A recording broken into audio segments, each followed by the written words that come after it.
Aqui recebendo no estúdio para dar sequência nesta edição da tarde da Gazeta News. Estamos tendo a oportunidade de conversar aqui no estúdio com o cientista político Denison Silva. Ele vai trazer também para todos nós, até porque os americanos estão indo às urnas nesta terça-feira para escolher o próximo presidente, Denison, com a votação se estendendo até a madrugada de quarta-feira pelo horário de Brasília. Todo mundo está de olho nesta apuração dos votos e a gente vai entender como funciona agora esta apuração com o Denison aqui no estúdio. Diferentemente daqui, a apuração acaba sendo um pouco mais demorada nos Estados Unidos, né, Denison? Explica pra gente o porquê. Sim. Boa tarde. Boa tarde. O primeiro ponto que deve se considerar em falar dos Estados Unidos é que nada se parece com aqui do ponto de vista mais substantivo do processo eleitoral. Por exemplo, não temos, lá nos Estados Unidos, não tem uma justiça eleitoral que regula, padroniza. Então, cada estado tem suas regras. Para vocês terem ideia, a eleição tem gente votando desde setembro.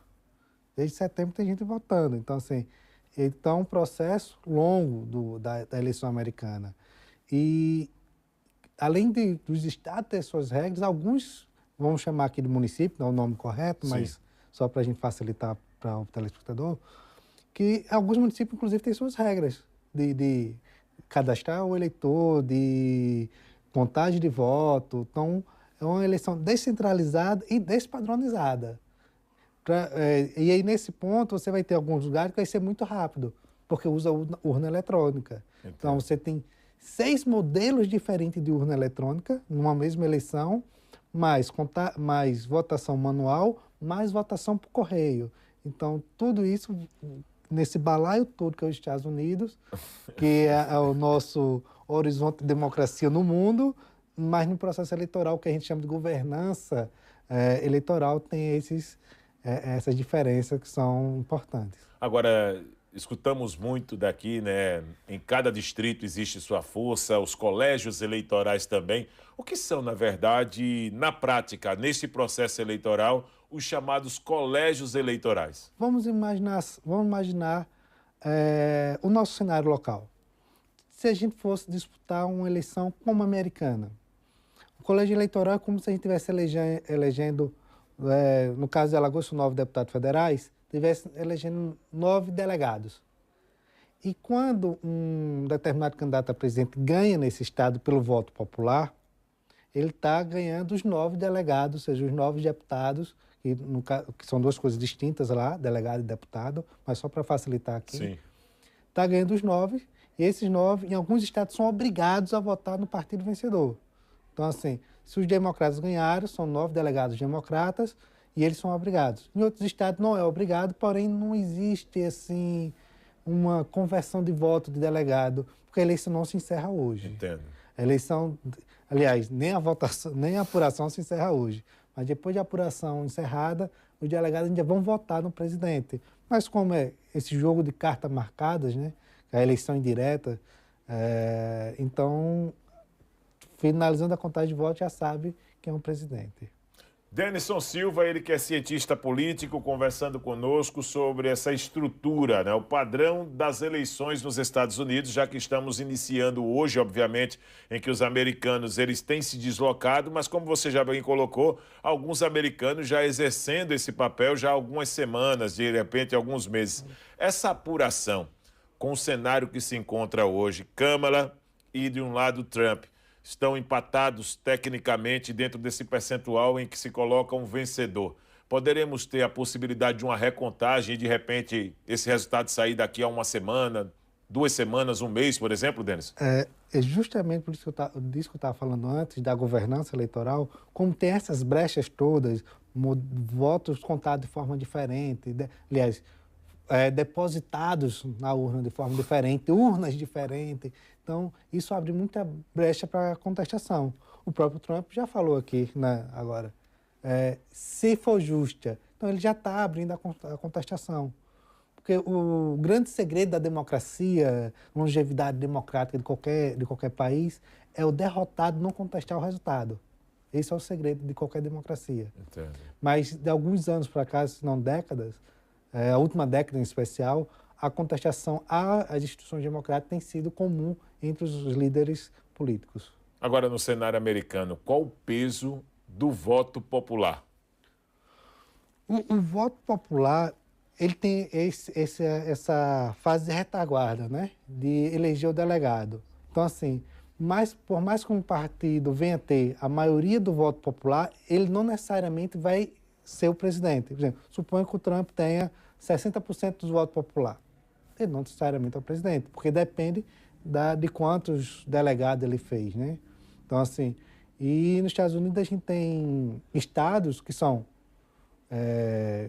trumpistas, né, vamos chamar assim, mas tem estados que são democratas. E nesses estados que são já perfilados, democrata ou republicano, normalmente não se muda de uma eleição para outra. Mas existe sete, que é justamente onde está toda a atenção da mídia mundial hoje, que são os sete que são chamados de pêndulos, são os swing voters, que muda para um lado ou para o outro, a depender do contexto.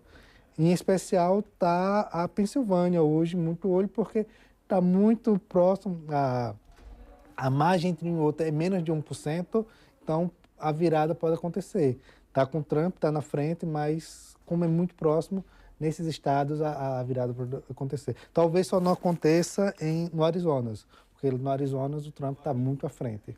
Entendo. E nessa situação, pelo que nós estamos acompanhando, tendo, vamos supor, uma recontagem, estaríamos também tendo a oportunidade de ver os americanos mais uma vez tendo que voltar às urnas, é isso mesmo, assumindo esse seu papel, por exemplo? Como funcionaria nesse processo de recontagem? Possivelmente não, porque a recontagem não significa anular o voto. Não daria nulidade, né? Nulidade do voto. Daria essa condição de, como já aconteceu, isso é comum nos Estados Unidos, assim, ter recontagem em um distrito, outro, em uma cidade ou outra, mas no geral permanece o grande resultado. Agora, o país, os Estados Unidos, ele se divide em dois movimentos, os republicanos e os democratas. O que são, na verdade, e qual a maior representatividade? Antes de eu falar da diferença entre os dois, é importante dizer que existem outros candidatos na eleição americana. Tem mais uns 3 ou 4 candidatos. Só que pelo modelo de voto que é adotado, que é o majoritário, ou seja, como eu falei logo no início, quem ganha o Estado ganha tudo. Então, os outros terminam, quem tem minoria de voto termina não se destacando. Por isso a gente só fala dos dois principais, democratas e republicanos. Mas tem outros três candidatos? Tem outros 3 candidatos. Interessante isso. O Democratas, tradicionalmente, é uma pauta mais progressista, vamos pensar assim, mais em direitos liberais, direitos civis. Vamos pensar mais em direitos civis. Embora são todos liberais. Não existe essa fake news que Câmara seria comunista, socialista, coisa do tipo. Não, são todos liberais. Só que os democratas são liberais políticos, em essência. Estão pensando em direitos civis, casamento homoafetivo e todas as outras pautas, direito da população negra, latino-americana, que reside no país. E os republicanos são mais do ponto de vista, são liberais do ponto de vista mais de economia. São mais dessa ideia de o sonho americano, de conquistar as coisas por si, sem a paternidade do Estado, sem interferência do Estado. Então, mas são todos liberais. Agora, quando estamos falando de pautas, todas as eleições nos Estados Unidos que nós estamos acompanhando, Bill Clinton, Barack Obama, né, Joe Biden, estamos falando de presidentes que levaram sempre para as discussões no momento de campanha as questões de imigração. Por que esse assunto é tão tratado nos Estados Unidos? Existe também aquela ideia do pertencimento entre os eleitores, em querer, por exemplo, manter a essência dos americanos sem a participação de pessoas de outros países? Por que isso tem um peso nas campanhas presidenciais desses últimos momentos que nós estamos acompanhando, Denis? Eu não falaria em essência, considerando que os Estados Unidos é um país que se fundou da migração igual ao Brasil, modelos de migração diferentes, mas é um país que se desenvolveu a partir da migração do Velho Mundo, né? Então, não falaria em essência na questão da migração, porque ele é um país essencialmente de imigrantes. Mas falaria mais na questão de pautas econômicas e pautas...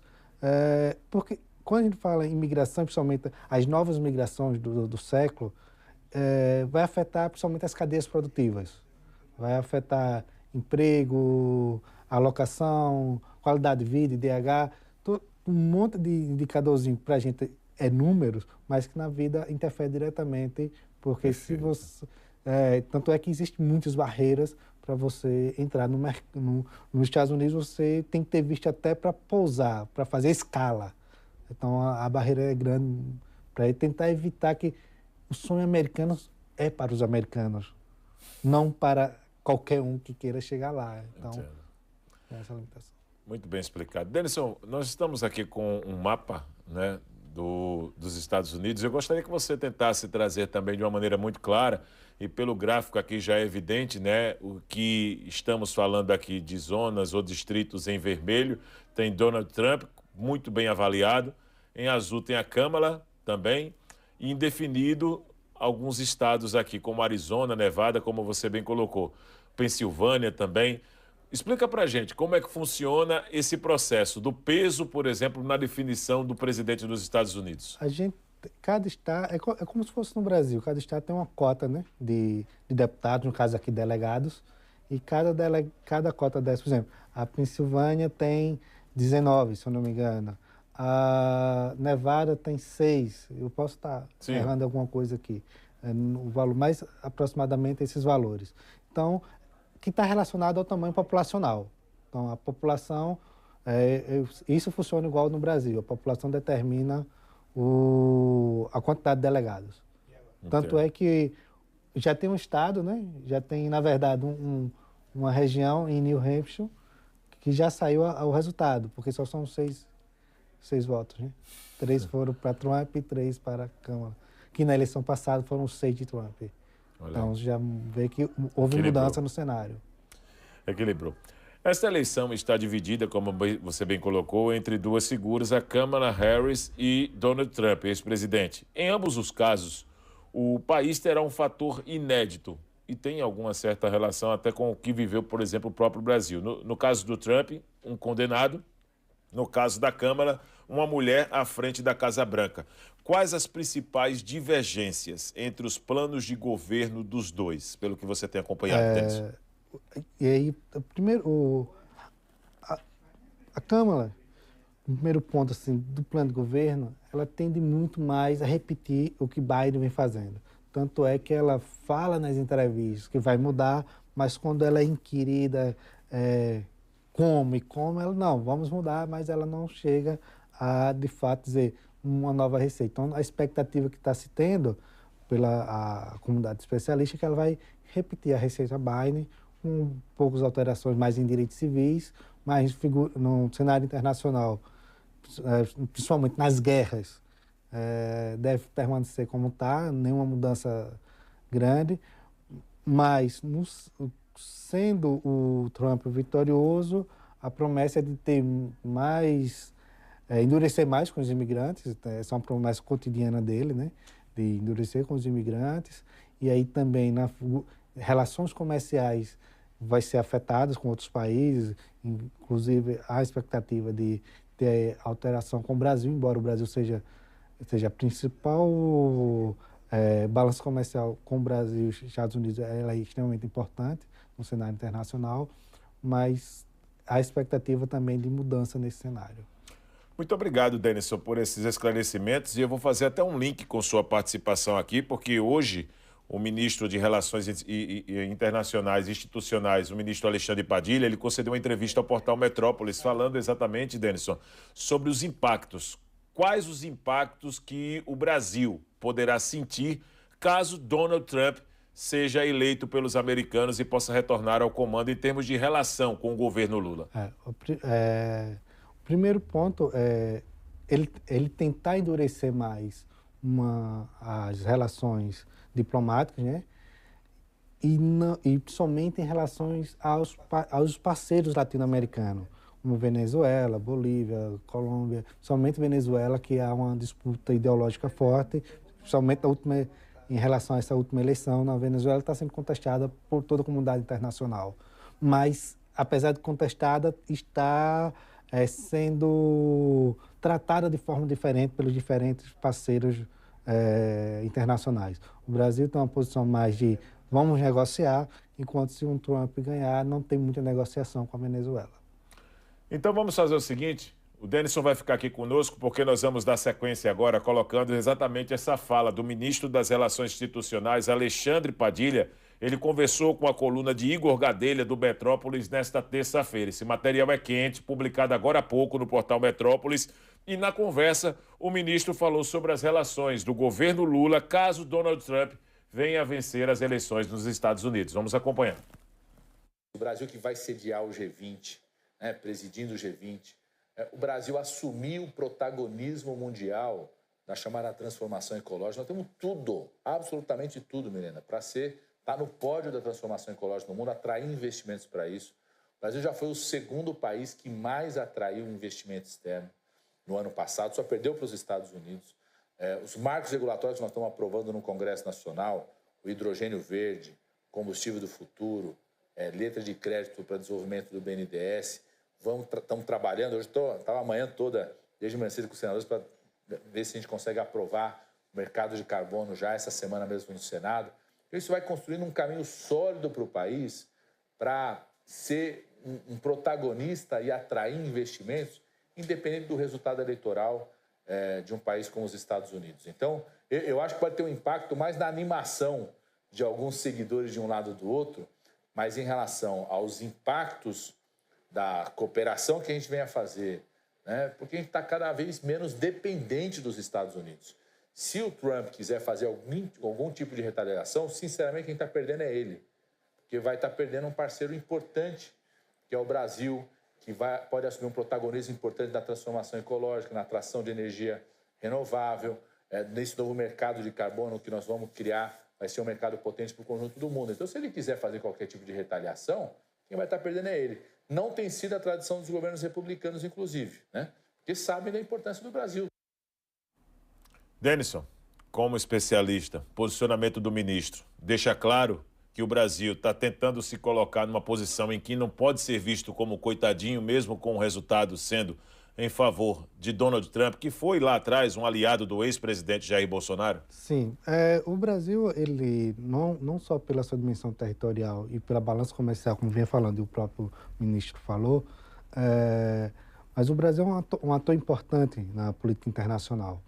A única ressalva que se faz é que o Brasil não tem poder de interferência na política norte-americana.